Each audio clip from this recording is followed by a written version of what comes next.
Dans cette vidéo, nous allons voir comment modéliser en symétrie. Cela signifie que on va découper notre objet en deux parties. On va utiliser la deuxième partie comme étant un miroir en fait de la partie que l'on va modéliser, ce qui nous permettra de modéliser plus rapidement et cela nous évitera donc de modéliser deux fois donc le côté de notre objet.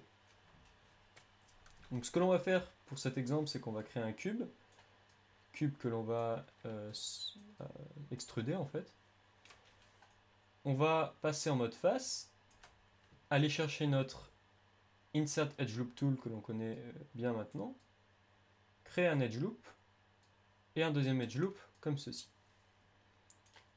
On va repasser maintenant en mode face, aller dans la vue de top, sélectionner la moitié de notre cube et supprimer avec la touche supprimer. On peut maintenant repasser en mode perspective et vous voyez qu'on a un trou comme ceci. C'est parfait. Alors bien sûr, lorsqu'on fera une symétrie, il faut bien faire attention à ce qu'il n'y ait pas de face ici, au niveau de la symétrie, de l'axe de symétrie, parce qu'on ne veut pas qu'une face soit symétrisée par rapport à elle-même, ce qui créerait donc des problèmes assez bizarres. Donc maintenant, ce que l'on va faire, c'est qu'on va s'assurer que tout est bien correct afin de faire la symétrie. Donc on va aller en vue de top, on va passer en mode vertex, et on va bien aligner ces points, vous voyez, sur l'axe central X du grid. Alors on pourrait même le faire en appuyant sur la touche X, vous voyez, qui vient snapper en fait la sélection sur le grid. Donc snapper, ça veut dire aimanter en fait. Donc vous voyez que c'est ce petit icône aussi qu'on peut enclencher, ce qui nous permet de relâcher la touche X. Tandis que si on utilise la touche X, il faut rester enfoncé pour pouvoir utiliser les options de snapping. Alors maintenant ce que l'on va faire, c'est que l'on va vérifier que le pivot de l'objet, eh bien lui aussi est snappé sur cet axe. Alors qu'est-ce que le pivot de l'objet? Il faut savoir qu'un objet, quand il se déplace, eh bien il se déplace par rapport à un pivot. Ça se voit plus facilement quand il y a une rotation. Vous voyez que là la rotation elle s'effectue avec un centre qui est à peu près positionné à cet endroit-là. Pour déplacer le pivot d'un objet, tout ce qu'on doit faire, eh bien, c'est appuyer sur la touche D. Vous voyez que maintenant, avec la touche D enfoncée, on peut déplacer le pivot. On peut le mettre n'importe où. Et si on refait une rotation, par exemple, donc là, j'ai appuyé sur Z, donc ce qui m'a annulé la propriété. Si j'appuie maintenant sur E pour faire une rotation, la rotation vient s'effectuer à partir de ce pivot-là. Donc maintenant, ce que je veux, c'est repasser en vue de top. Et dans un premier temps, j'aimerais centrer mon pivot sur le grid exactement de la même manière que l'on a fait tout à l'heure, c'est-à-dire D, X, et je peux déplacer mon pivot au centre du monde 3D.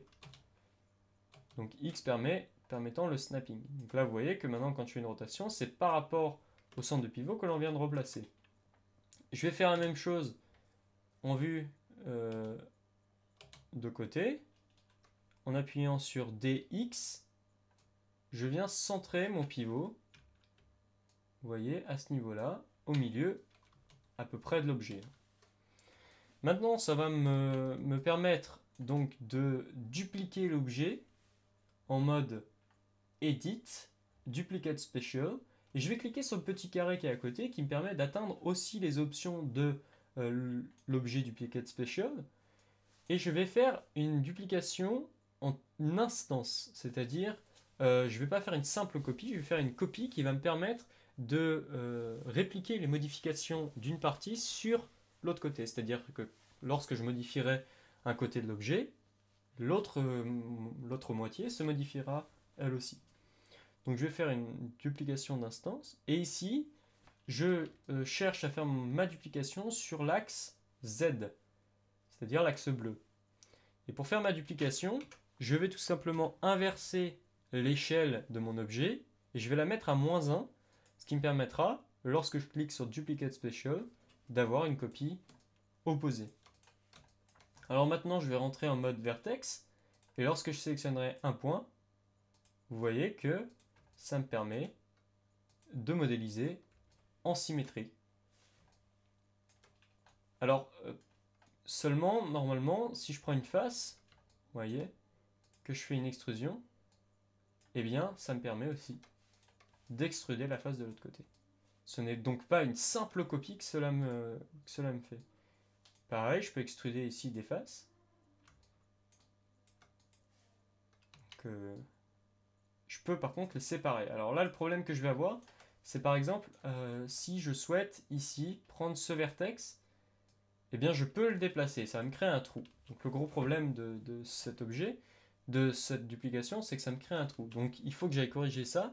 Donc je vais aller chercher les options de mon panneau tool, et je vais descendre, et à ce niveau-là, il y a un panneau qui s'appelle Reflection Settings, et je peux cliquer sur Reflection. Et Reflection, ça va... donc Reflection Axis, c'est Z. Hein. Alors, normalement, c'est Z. Par rapport au world, peut-être. Voilà, donc c'était par rapport au monde. Donc j'ai fait une réflexion Z par rapport au monde 3D, c'est-à-dire pas en rapport avec l'objet.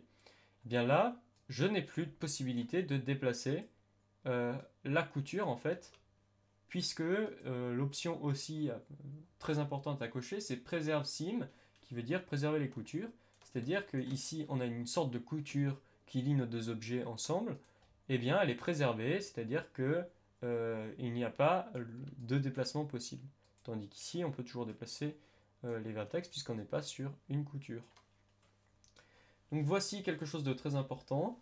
La symétrie pour modéliser donc différents objets, donc on se servira normalement souvent en Maya. Et autre notion qu'on a apprise, c'est le pivot, donc aussi notion très importante dans Maya. Mais comme les deux notions étaient assez proches, j'ai préféré vous les présenter toutes les deux ensemble. Je vous dis à bientôt donc dans une prochaine vidéo.